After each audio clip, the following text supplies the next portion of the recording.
o valor de troca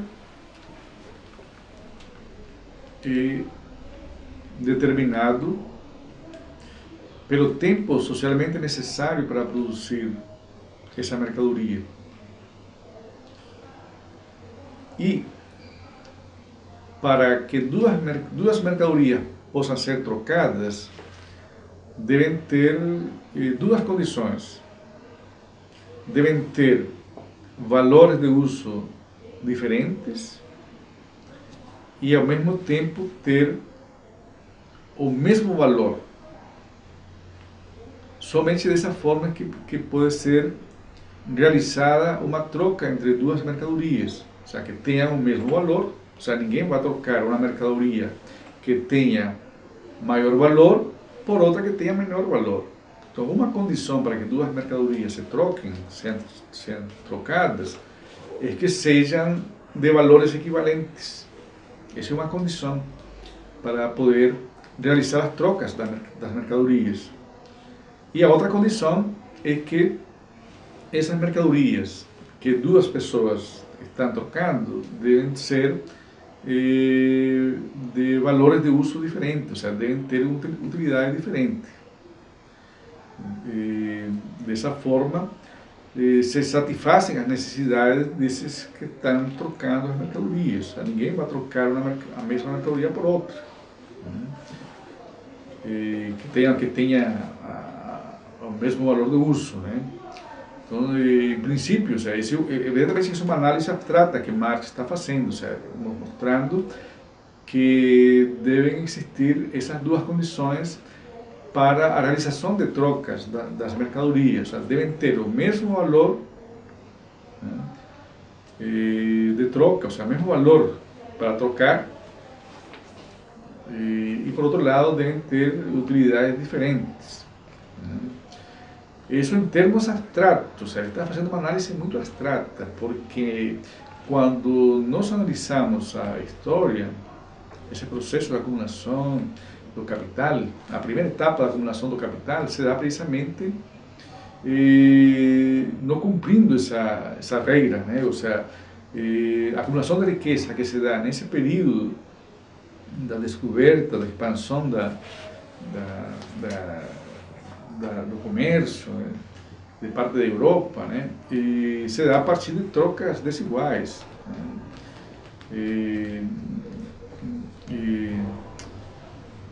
Então, por exemplo, tem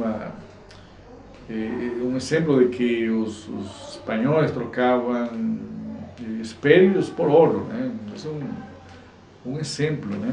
Mas que, digamos, na prática, nos processos históricos, se realizam essas trocas desiguais. Mas o Marx está fazendo uma análise mostrando como que funciona o capitalismo, né?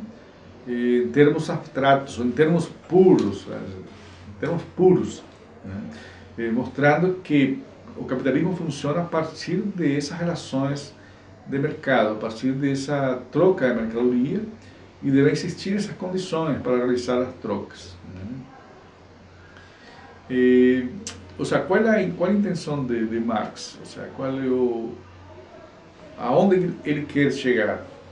Ele quer mostrar de onde surge a riqueza, como que surge a riqueza. Existem duas fórmulas que podem explicar essa análise de Marx. Uma primeira fórmula é mercadoria, dinheiro, mercadoria. Essa é a primeira fórmula. Mercadoria,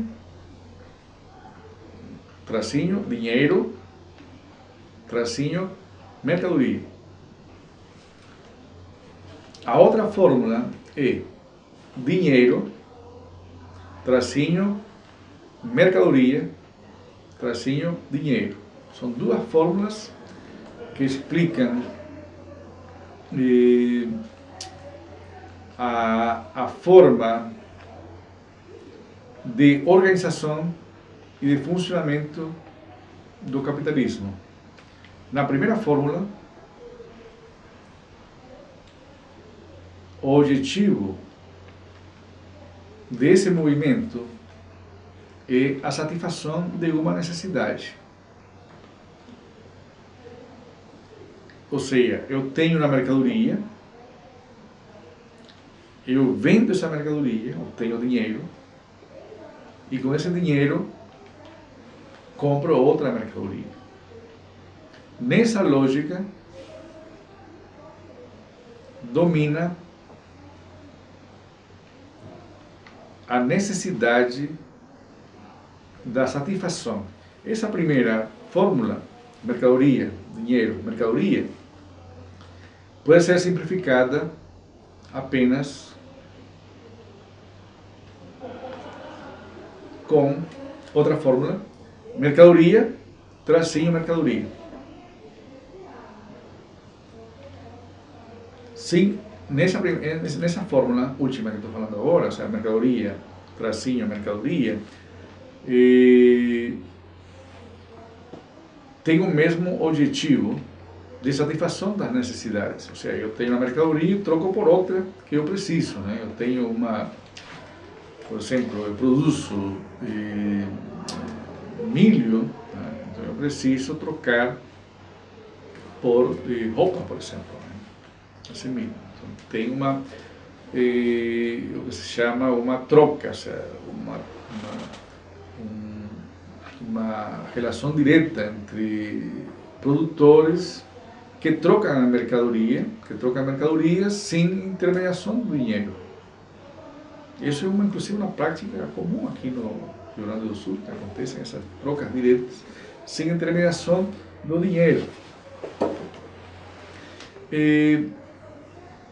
Então essa análise o Marx está fazendo, ele faz nos primeiros capítulos do Capital para chegar a mostrar como que surge um conceito, né, novo que ele propõe, que é o conceito de mais-valia, né, que não existe na agronomia clássica, na teoria do valor, trabalho dos economistas clássicos, da Adam Smith, Ricardo, não aparece esse conceito de mais-valia. É dessa forma que o Marx se diferencia desses pensadores, né, porque ele cria um conceito diferente, que é o conceito de mais-valia. Então, nessas duas fórmulas, o objetivo é a satisfação das necessidades. Agora, o dinheiro surge como uma terceira mercadoria, nessa fórmula, mercadoria, dinheiro, mercadoria, para poder intermediar essa troca. Ou seja, por que surge o dinheiro? Quando surge o dinheiro? E precisamente isso é uma análise histórica que o Marx está fazendo, porque o dinheiro surge quando aumenta a produção de mercadorias e os interesses entre os indivíduos não coincidem. Ou seja, eu tenho uma mercadoria, eu estou interessado em obter a mercadoria do outro, mas o outro não está interessado em obter a minha mercadoria. Aí tem não tem uma coincidência de interesse. Então é necessário outra mercadoria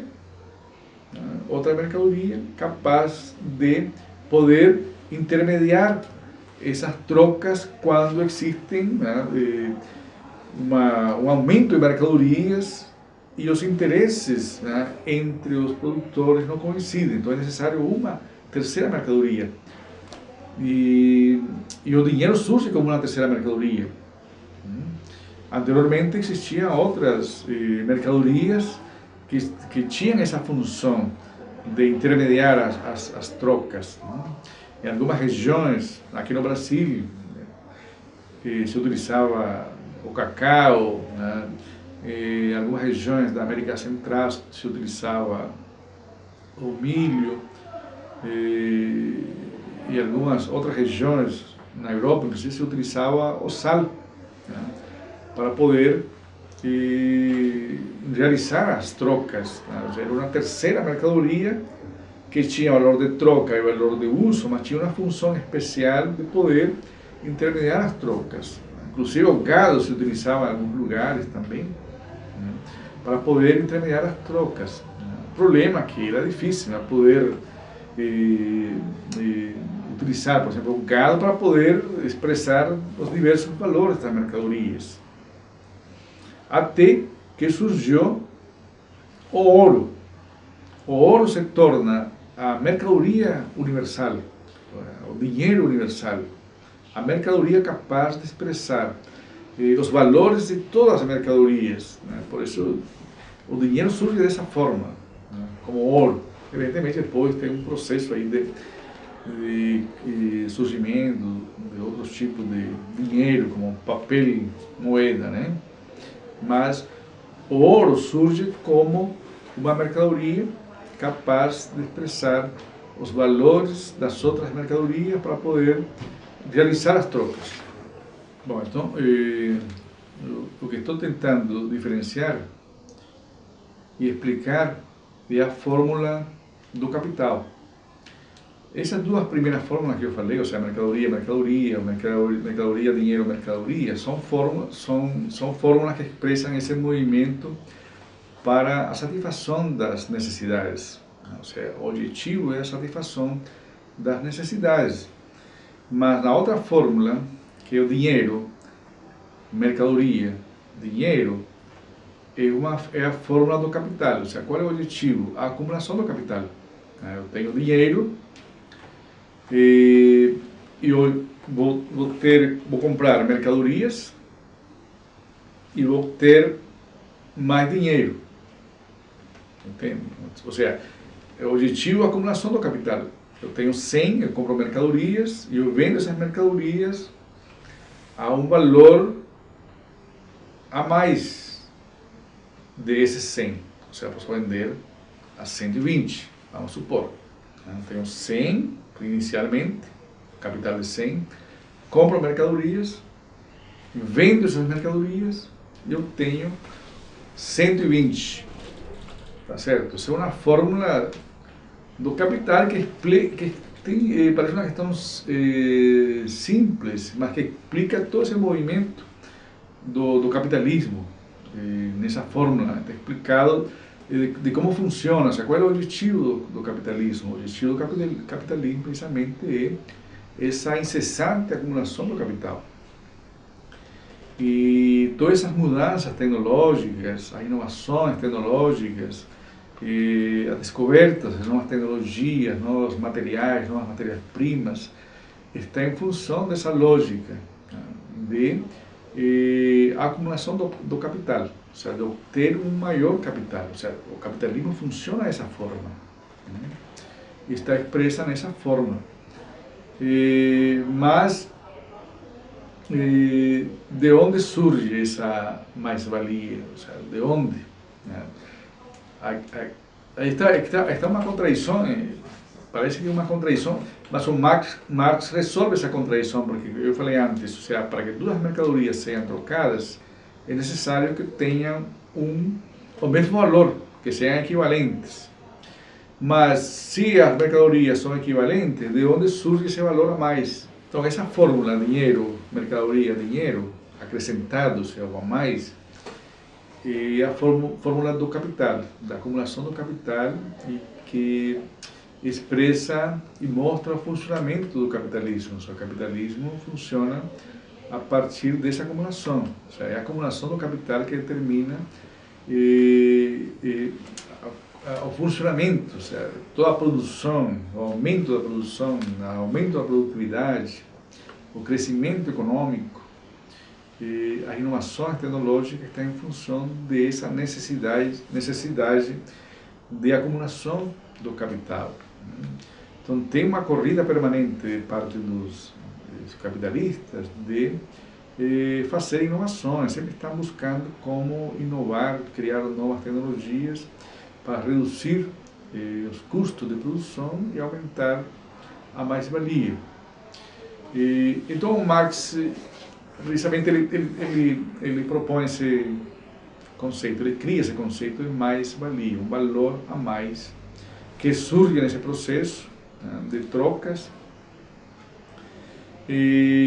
mas ali onde aqui está a diferença de Marx, porque Marx descobre uma mercadoria capaz de criar um valor novo.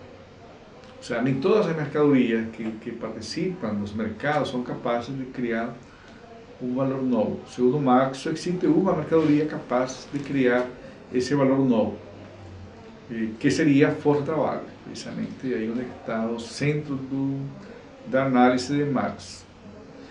Que chega um momento da história da humanidade em que a força de trabalho se torna uma mercadoria, que ela tem valor de uso e tem valor de troca. Nesse sentido, é igual que outras mercadorias, mas é a única capaz de criar um valor novo, de criar essa mais-valia, ou seja, um valor que não existia antes. No início tem esse capital, dinheiro, e o capitalista compra matéria-prima, compra máquinas e também compra força de trabalho, ou seja, contrata trabalhadores. E são esses trabalhadores, segundo Marx, que criam um valor novo. O Marx vai explicando, né, ou seja, e passo a passo como que se dá esse processo de criação de mais-valia. Segundo ele, por exemplo, tem uma jornada de trabalho de 8 horas, vou fazer um gráfico, né, de 8 horas, o capitalista contrata esses trabalhadores, né, para trabalhar durante essa jornada de 8 horas, mas que ele dá um exemplo, né? Não necessariamente dessa forma, mas nas primeiras 4 horas dessa jornada de trabalho, os trabalhadores conseguem produzir o equivalente do valor dos salários, nas primeiras 4 horas. Nas 4 horas que restam da jornada, os trabalhadores produzem, né, um valor novo. Esse valor novo é a mais-valia. Um valor que não existia antes e que é apropriado pelos capitalistas, pelo fato dos capitalistas serem donos, proprietários das máquinas, das instalações, das matérias-primas, do capital. Esse é o processo que é explicado, que Marx vai explicando detalhadamente para mostrar a existência desse processo de exploração do trabalho, ou seja, de criação de mais-valia, e que existe essa apropriação de parte dos capitalistas, né, que eles se apropriam desse mais-valor. Então, a mercadoria, a análise da mercadoria que o Marx estava mostrando no início, como sendo um objeto, né, que satisfaz uma necessidade, que tem um valor de troca, e depois, no fim desse capítulo, ele mostra que não é apenas um objeto. A mercadoria é uma relação social. Precisamente aí ali que está a definição sociológica, só não é um objeto. Ainda que no início ele diz, bom, a mercadoria é um objeto que satisfaz uma necessidade, mas lá no fim do capítulo ele mostra de que a mercadoria é uma relação social que se estabelece entre compradores e vendedores. Então, da mesma forma, o capital. O que é o capital? O capital não é a máquina, não é o dinheiro, não são as interações. O capital é uma relação social. E precisamente ali está a explicação sociológica. Capital é uma relação social que se estabelece entre os capitalistas e os trabalhadores. E essa relação social é uma relação histórica, ou seja, só surge, ou é possível, em determinadas condições sociais, em determinadas condições históricas. Quando surge um trabalhador que não tem nenhum instrumento, não tem nenhum meio para produzir seus bens de subsistência. E que o único que tem é a energia no corpo, ou seja, sua força de trabalho. E que essa força de trabalho ele precisa vender. Então, ele tem a capacidade de vender essa força de trabalho. O único que tem é obrigado, ou seja, tem uma coerção econômica, ele é obrigado a vender essa força de trabalho. Mas, por outro lado, também existe alguém, ou seja, que seria o capitalista, o capitalista, que tenha condições de comprar essa força de trabalho. Então, e isso é uma relação social que é própria do capitalismo, é resultado de todo esse processo de transformação, produto da Revolução Industrial, e que são relações sociais que não existiam na sociedade feudal, no escravismo. É uma relação específica, né? Uma relação social moderna, uma relação social capitalista, né? E, em termos históricos, para poder chegar a essa a existência de da força de trabalho como mercadoria, foi necessário todo um processo histórico de desapropriação e eliminação dos pequenos camponeses. E essa análise, o Marx ele faz no capítulo 24 de O Capital, quando ele está analisando a sociedade inglesa, ele mostra esse processo de concentração de terras, né, e de criação de grandes propriedades para criar ovelhas, né, que iam produzir ovelhas para produzir lá, né, ou seja, matéria-prima para as grandes indústrias, né, inglesas, né. Então esse processo de concentração de terra provocou também uma desapropriação, uma separação dos pequenos agricultores de seus meios de produção, de suas propriedades pequenas. E esses pequenos agricultores se transformaram em outra coisa, em outra figura social, se transformaram em esse trabalhador assalariado moderno, né, diferente do pequeno agricultor, né, e que isso significou uma grande mudança, né. Estamos falando de outra classe social, né. Então esse processo é um processo que também acontece, o que tem acontecido, né, ainda que de formas diferentes, em outras sociedades, esse processo de desapropriação, eliminação dessas populações camponesas, e que essas populações camponesas têm se transformado em trabalhadores assalariados modernos. Isso tem acontecido em algumas sociedades, né, aqui na sociedade da América Latina, na sociedade brasileira, mas tem acontecido de forma particular, de forma diferente, ou seja, o capitalismo que existe na sociedade brasileira é um capitalismo incompleto, é um capitalismo que não se completa, ou seja, que essas, por exemplo, essas populações que foram expulsas do campo,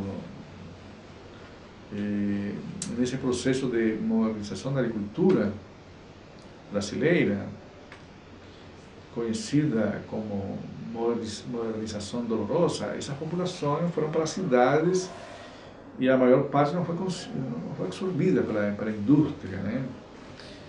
E isso que estamos falando da sociedade brasileira, que é um dos países que mais se industrializou, né, que mais desenvolveu a indústria na América Latina, né? E muito diferente de outros países, né, onde não existe um crescimento da indústria, né?